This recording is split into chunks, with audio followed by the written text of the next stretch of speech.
都มีเป็นวิชาหรือว่ามีอะไรเกี่ยวข้องกับทางด้านนี้ไหมครับพ่อของคุณใหญ่พ่อของคุณเนี่ย即係太公係咪？太公啊，係啊，師傅個太公亦都係同呢方面有關係。阿婆個老豆啊，阿婆個老豆。พ่อของคุณยายคนเขาเรียกกันว่าเสือสายเสือสายเป็นวิชาไม่ใช่แค่คนละไปแล้วก็วิชาด้านสนิท咁佢話咧，佢小散即係太公啦。咁佢話唔係淨係有刀槍不入嘅，咁亦都有學埋其他唔同嘅法術嘅。去太公。ก็มีวิชาของอาถรรพ์ใส่ที่ซ่อมเหมือนกัน哦，咁佢爭國嚟探先啦。พ่อเขาเปิดเองเลย係嘛？咁師傅以前太公咧係即係以前個年代咧開妓院嘅，咁啊亦都有啲法術底啦，咁佢亦都會咧即係咧喺個妓院裏邊咧，我哋個粉下層度一啲法係旺嗰個妓院裏邊咧嘅生意。鹹濕法。係啦，咁我哋聽下當探嘅法先係阿對面。อาถรรพ์ใส่ที่ประตูข้างล่างประตูแล้วก็บนประตู哦，首先咧門口頂啊同埋個入嚟門口個底咧都已經係落咗法㗎啦，咁樣佢話。ครับก็คือ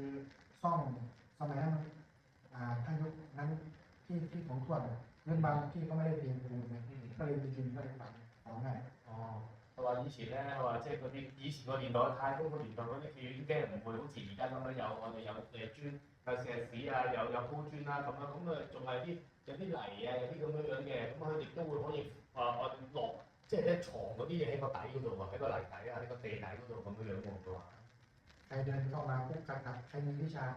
ต้องหนีไปก่อนบอกว่าไม่เข้ามา佢話譬如咧，我哋有學法術之人咧，我哋去到呢啲妓院咧，首先咧入到門口屋頂又有個底又有個地又有咧，我哋呢啲法術全部都俾人哋 cut 走晒㗎啦，咁樣咯。แล้วก็ลูกน้องที่ทำงานผู้หญิงทวดจะลงคาถาให้哇！咁嗰啲小姐咧，咁啊點樣咧？咁啊，即係佢太公咧就會幫佢哋咧，即係落一啲法，令到佢哋招客人、招生意好啲咁話嘅喎。ลงเสียงหมอนแล้วก็ลงเสียงที่นอน哦，佢話點樣咧？佢公就係啲法門咧，就係咧喺個枕頭部或者喺個床褥部嗰度咧落唔同嘅法喺嗰度咁樣樣。แล้วความหมายก็คือลองไปแล้ว嘅。ใครเข้ามามันก็อยากเข้ามา哦，咁個意思就係話落咗之後啦，瞓過啦，就想再翻嚟，唔想走啊，又再想翻嚟，再想要咁解喎。哦。ก็ในยุคนั้นท่านจะเลี้ยงคนทำงานอย่างนี้ไว้ก็ไม่ใช่แค่ทำตรงนี้เวลาทำนาผู้หญิงเราแล้วก็มาทำช่วยทวด哦。